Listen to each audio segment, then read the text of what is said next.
Hey, it's Rebecca from Projecting Change Film Festival. We're down at City Hall today speaking with Andrea Reimer, and I said her name right, which is an amazing step up from my previous interviews.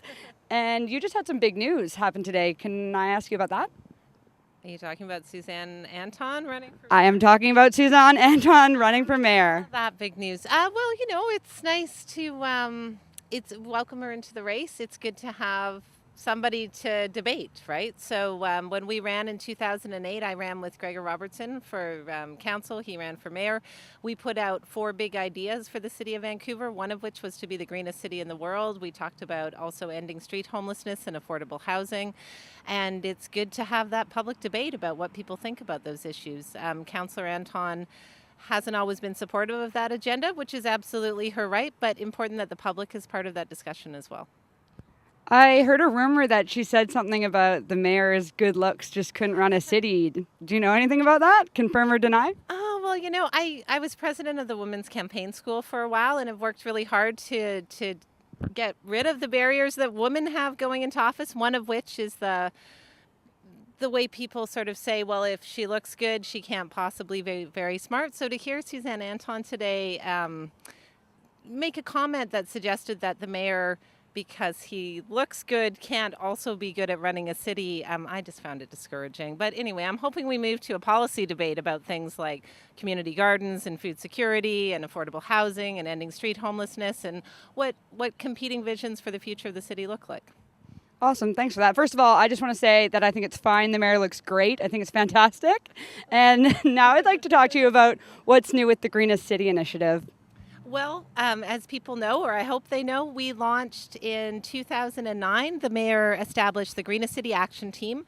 It had a mandate to come up with 10 targets in 10 areas to be done in 10 years to make us the greenest city in the world here in Vancouver. Over the last couple of years since we launched that initiative, we've had 79 separate actions take place over 20 months, which is pretty exciting. We're sitting in one of them, which is this community garden here at City Hall. But in addition to this garden, we've tripled the number of community garden plots in the city. We started curbside compost. We have 3 new separated bike lanes so that you can travel all the way through downtown without having to share a lane with 50 or 60 kilometer an hour traffic, which is really exciting. We've done green jobs initiatives. We're deconstructing houses. We're working on green energy projects. So it's really exciting. It's an exciting time to be working on green. I was just meeting before I came to meet you with a wonderful young guy who built the first LEED Platinum single family home in Western Canada. So cool. And so cool to see him now getting a lot of business and people really interested in having really energy efficient homes. So where do you see Vancouver's future in developing more of those LEED Platinum homes? Well, Nick, who I met from Natural Builders, he's going to be a big part of that. Not only is he building great homes, he's also a great communicator, so he's able to spread the word to more traditional home builders. Buildings really are our single biggest problem. 55% of our carbon emissions come from buildings. If we want to be successful at being the greenest city, we have to figure out not just how to do bike lanes and compost pickup and get people eating local food, but how to get them to change literally the way that they're living and the buildings that they're living in. So that'll come through retrofits. It'll come through, we pass standards that made us we have the highest green standards of any building code in North America. But it's still providing incentives and supporting people like Nick who are doing such great work on it. Awesome. That actually gets to my next point I wanted to ask you about. So about how we get our citizens to act, because really we can't just depend on our councillors to make it happen. How do you think an event like the Projecting Change Film Festival, which uses documentaries to kind of expose the issues, and obviously we do kind of a TED Talk style after each film, how do you think that can create social change?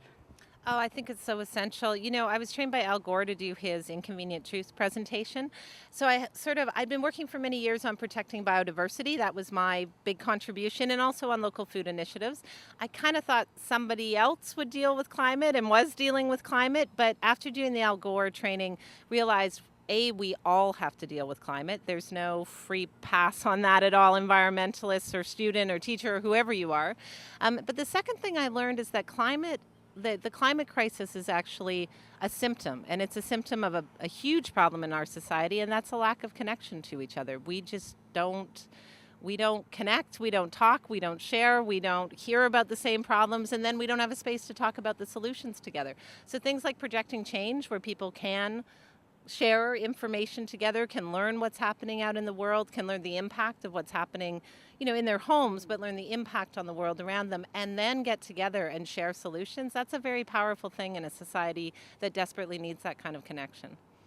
Awesome. Yeah, so this year we've got the Clean Bin Project. Have you heard of that one? That was actually a local project that happened. I haven't heard of it. I'm sorry. I'm feeling like I should No. know what it is. I'm sorry. No. Well, I'm going to give you tickets if you want to come down and watch it. She might be there. But that one actually, it's a film documenting a couple that went a year just having one bin of garbage for the whole year.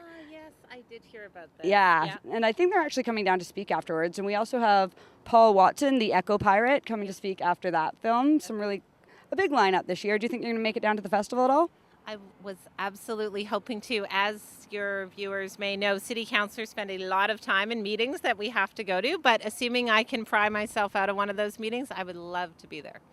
Great. Well, thank you so much for doing the interview with us today. And I'm really looking forward to seeing what happens with the Greenest City Initiative and continuing to contribute, because I really want Vancouver to be the greenest city in the world.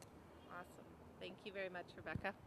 It's, elected to city council, you sort of feel like you're supposed to be leading things and making them happen, but it's really people out in the community like you who are doing all the work that makes it happen. We can enable it to be easier for you and to make it grow faster, but it wouldn't in any way be possible without the kind of work you're doing. So thanks for all your time out in community. Awesome. Thank you. Watch, engage, act this year down at the Projecting Change Film Festival with us, coming up May 26th to 29th.